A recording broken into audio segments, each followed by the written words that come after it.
Hello students, myself Manju Mawani. I welcome you in BA Part 1st English Literature online class.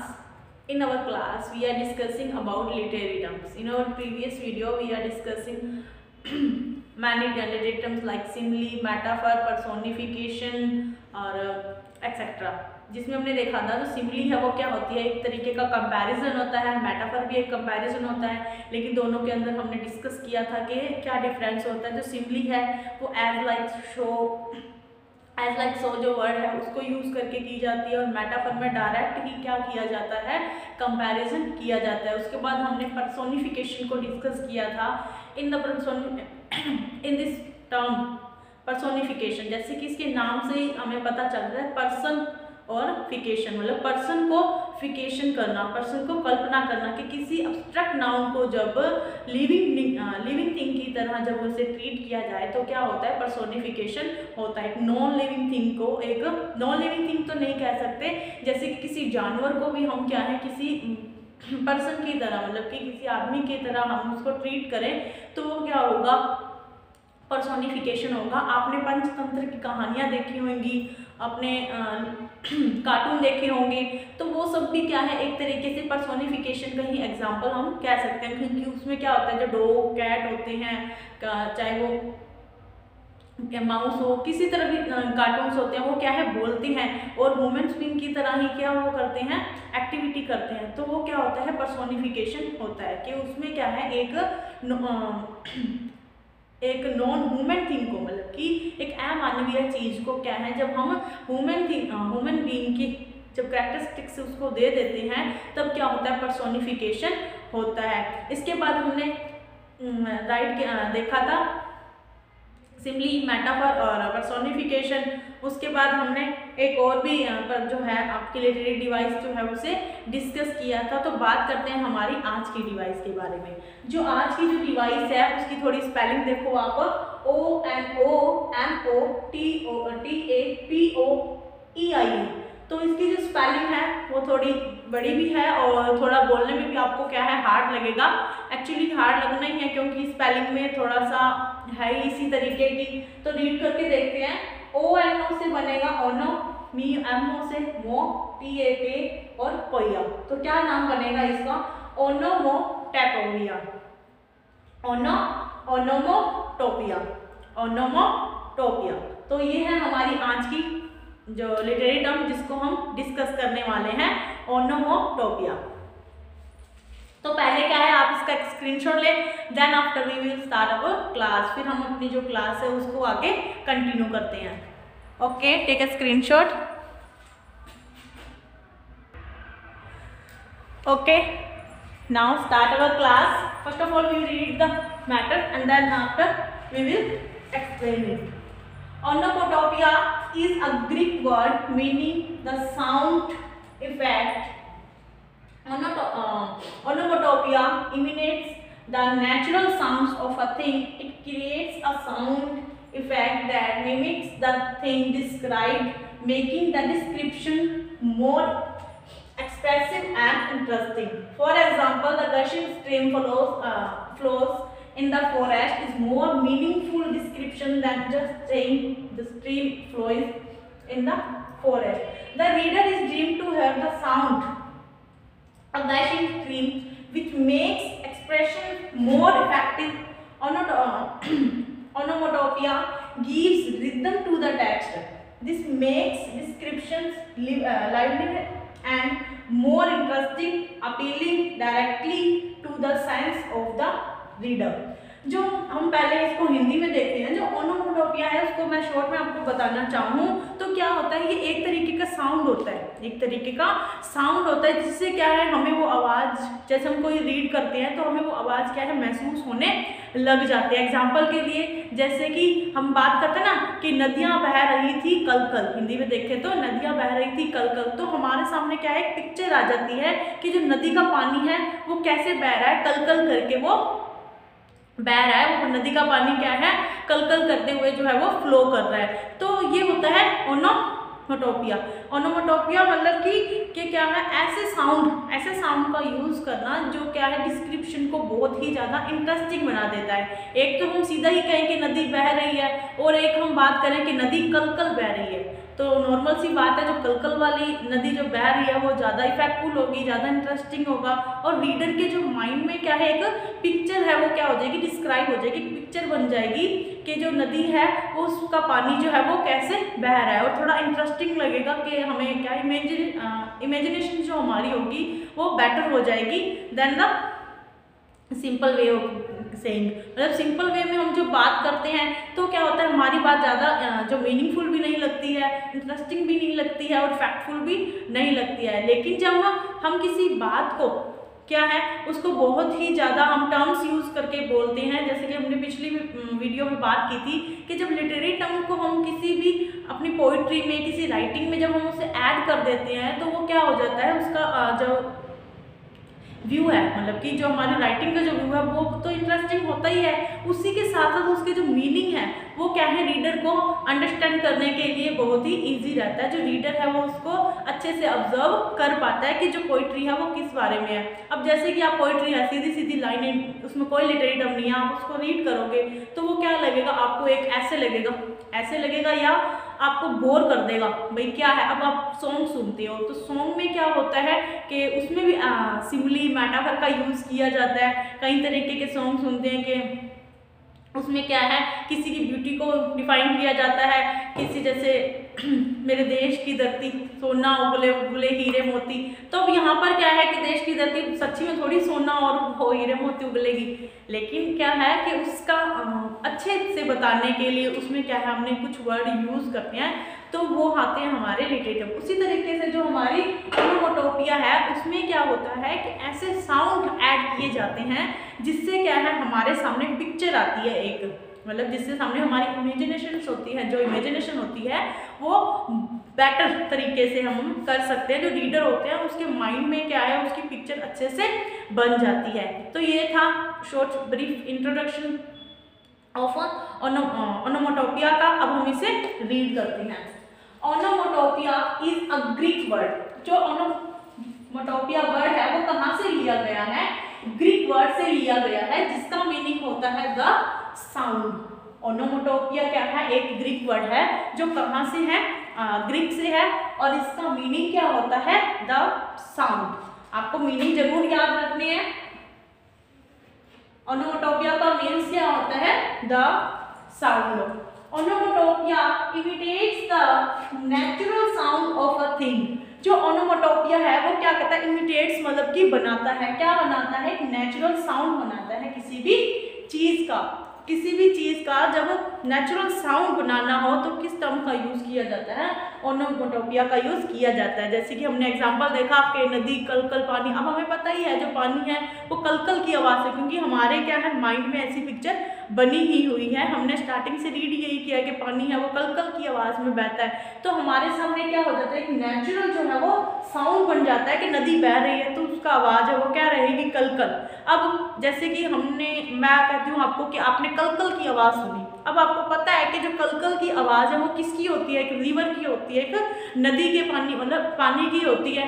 तो वो क्या है हमारे mind में क्या है एक नेचुरल जो है वो साउंड सेट हो जाता है, वो ही क्या होता है ओनोमेटोपिया होता है। जो ओनोमेटोपिया होता है वो क्या करता है, इमिटेट करता है, मतलब कि बनाता है, हमारे अंदर माइंड में सेट कर देता है the natural sound of a thing. किसी भी एक चीज का वो क्या है हमारे अंदर नेचुरल साउंड। अब जैसे आपने सायरन सुना होगा, ये एम्बुलेंस का सायरन सुनते हैं। अब जैसे ही एम्बुलेंस का सायरन बजता है हमारे माइंड में क्या आ जाता है कि अब जो एम्बुलेंस है वो आ रही है या हमारे आसपास ही है। या जैसे ही हम सायरन की बात करते हैं तो हमारे सामने क्या एक अलर्ट का जो है वो जो फीलिंग है, हमें अलर्ट की फीलिंग आ जाती है। सायरन जो वर्ड है वो क्या अलर्ट के लिए यूज हो रहा है, तो वो क्या है एक नेचुरल साउंड दे रहा है ना। जैसे मैंने कहा कि अलार्म, अब अलार्म भी क्या है हमारे लिए एक तरीके का मतलब उठाने का या किसी भी तरीके का क्या है वो साउंड ही है। अलार्म का नाम सुनते ही टिंग टिंग की आवाज़ जो है वो हमारे माइंड में हमें समझ आने लग जाता है। तो ये क्या होता है एक तरीके का हम कह सकते हैं ओनोमेटोपिया ही होता है। अब जैसे कि आपने हिस की बात करते हैं। अब हिस है वो कौन करता है, एक सांप ही करता है। जैसे हिस की बात आई आपके माइंड में किसकी पिक्चर बन जाएगी, किसका साउंड आ जाएगा, एक सांप का साउंड आ जाएगा। तो वही होता है onomatopoeia. It creates a sound effect that mimics the thing described. ये क्या है, एक साउंड क्रिएट करता है, एक साउंड क्रिएट करता है जो क्या करती है, मिमिक्स मतलब कि एक पिक्चर बनाती है द थिंग डिस्क्राइब, जिस चीज के डिस्क्राइब किया जा रहा है, जिस चीज के बारे में बताया जा रहा है उसका एक क्या है हमारे सामने साउंड इफेक्ट वो क्या कर देती है, बना देती है। Making the description more expressive and interesting. और जो डिस्क्रिप्शन होता है, जो वर्णन होता है, जिस चीज के बारे में हम वर्णन बात कर रहे होते हैं उसे ज्यादा एक्सप्रेसिव मतलब कि वर्णनात्मक या हम कह सकते हैं एकदम क्लियरनेस उसे जो है वो दी जाती है एंड इंटरेस्टिंग, और उसे ज्यादा क्या बनाया जाता है, इंटरेस्टिंग बनाया जाता है, रुचिकर बनाया जा सकता है। फॉर एग्जाम्पल, अब एग्जाम्पल देखते हैं इसका। The gushing stream flows in the forest, के एक जो स्ट्रीम थी, गशिंग मतलब चमकदार या हम कह सकते हैं एकदम गश कर रही है, वो ऐसी स्ट्रीम फ्लो कर रही है फॉरेस्ट में।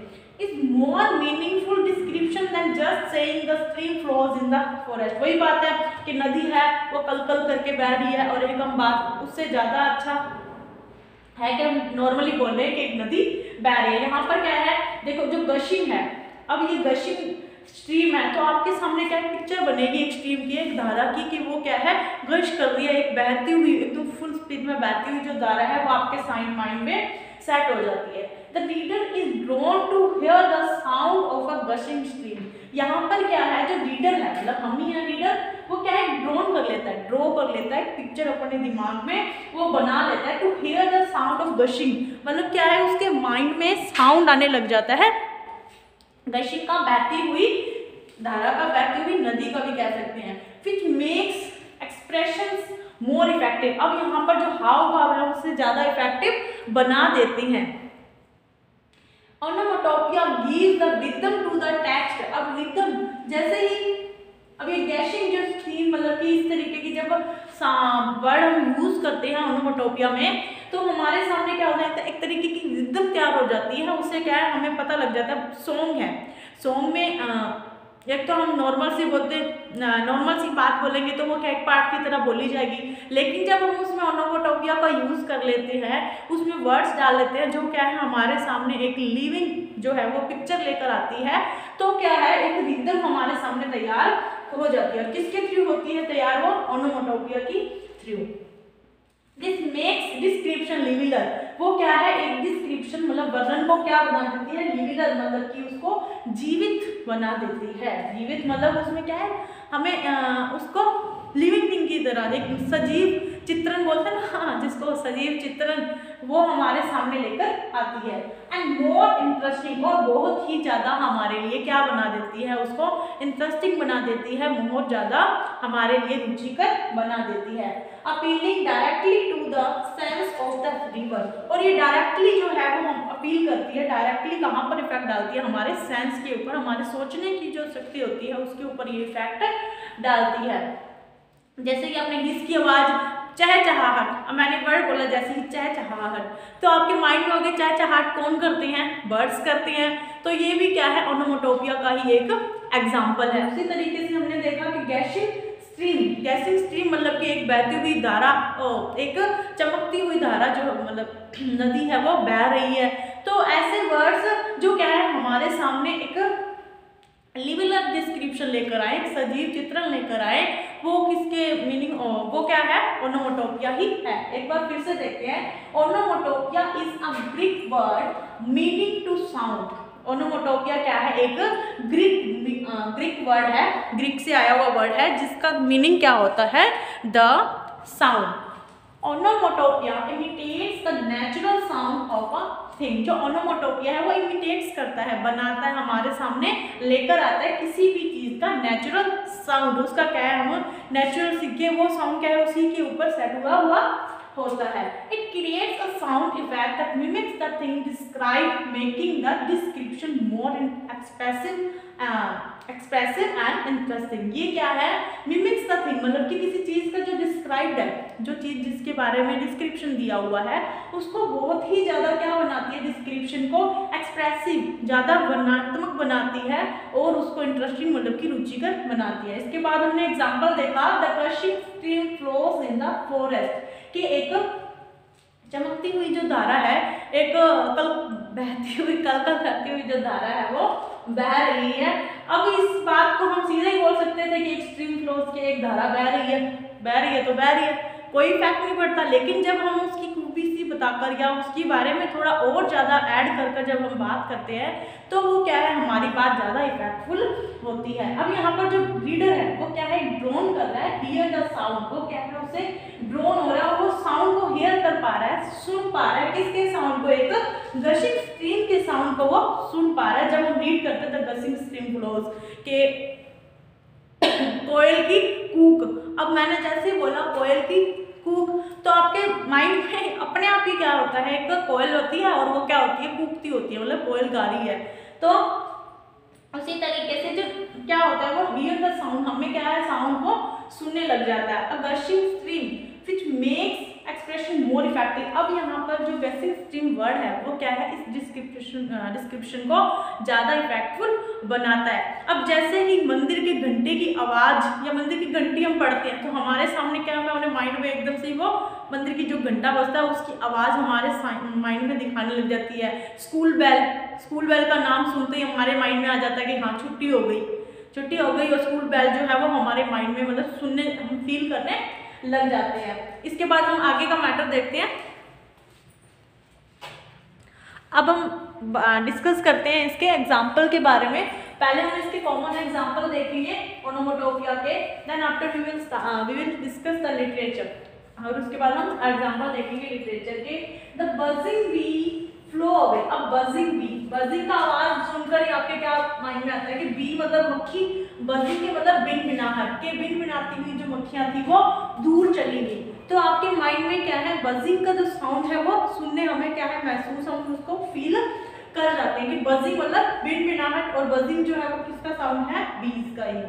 The sack fell in the river with a splash, के एक बोरा, सैक का मीन्स होता है बोरा, फेल मतलब कि गिरा, इन द रिवर नदी के अंदर, विद अ स्प्लैश मतलब कि जो आवाज आती है ना पानी में, थपाक वाली, जैसे कि किसी के पानी के अंदर कुछ गिरता है तो वो पानी बाहर आता है, तो हमें क्या है वो जो साउंड है वो फील होने लग जाता है। स्प्लैश जो है वो क्या है, पानी में अंदर चीज गिरने की जो साउंड है वो होता है। तो ये जो एग्जाम्पल ये तो थे कॉमन। इसके बाद कहते हैं the words that are used to describe the noises of animal such as dogs bark, cats meow और लायंस रोर, कि ऐसी वर्ड्स, ऐसे मतलब कि वर्ड्स होते हैं, ऐसे शब्द होते हैं जो क्या है, किसी की भी नॉइज को, एनिमल की आवाज को जब डिस्क्राइब करते हैं वो भी क्या है, ओनोमोटोपिया के ही क्या एग्जाम्पल होते हैं। जैसे कि कुत्ते का भौंकना, बिल्ली का म्याऊ करना और जो लोयन मतलब जो शेर का दहाड़ना, वो भी क्या है, ओनोमोटोपिया का ही क्या है, एग्जाम्पल होता है। उसके बाद हम बात करते हैं लिटरेचर में। लिटरेचर में देखो आपके विलियम शेक्सपियर की पोएम थी जिसको हमने रीड किया था, द 7 एजेस ऑफ मैन। उसका एग्जाम्पल है turning the again towards childish trouble pipes whistle in the sound. अब आपको पता है टेरिबल पाइप विसल मतलब जो सीटी की जो आवाज है, मतलब कि अब जब बुढ़ापा आ जाता है तो हमारे साउंड में क्या है, जो हम तुतलाहट आ जाती है, बुढ़ापे में क्या हो जाता है, जो तीत होते हैं वो होते नहीं है और जो हवा वो पास हो जाती है, जिसके कारण क्या है, हमारी बात समझ में नहीं आती है। तो यहाँ पर जो विजुअल वर्ड है वो क्या है, यहाँ पर ओनोमोटोपिया का यूज है, क्योंकि हमारे माइंड में ही सेट हो जाता है। जैसे हमने पढ़ा कि वो क्या है, चाइल्डिश ट्रबल, जैसे कि बच्चों की आवाज होती है ना तुतलाहट में, उसमें चेंज हो जाती है, तो वो क्या है, हमारे सामने क्या है, हमें आवाज जो है वो महसूस होने लग जाती है। नेक्स्ट जो एग्जाम्पल है The winds that will howling at all hour, ये कहाँ से ली हुई है, विलियम वर्ड्सवर्थ की पोएम है the word is too much with us, यहाँ से है, जिसका मीनिंग है कि जो विंड्स, जो हवा है वो हॉलिंग करती है, मतलब बहती है। अब जैसे ही हॉलिंग शब्द हमने वर्ड रीड किया वो क्या है, हमारे सामने डिस्क्रिप्शन ला रहा है हवा के बहने का। साउंड जो है वो हमारे माइंड में जो क्या है वो पता चल रहा है कि हमारे माइंड में हमारे पिक्चर की जो है हमने इमेजिनेशन जो की है उसमें हवा के बहने की आवाज हम महसूस कर पाते हैं।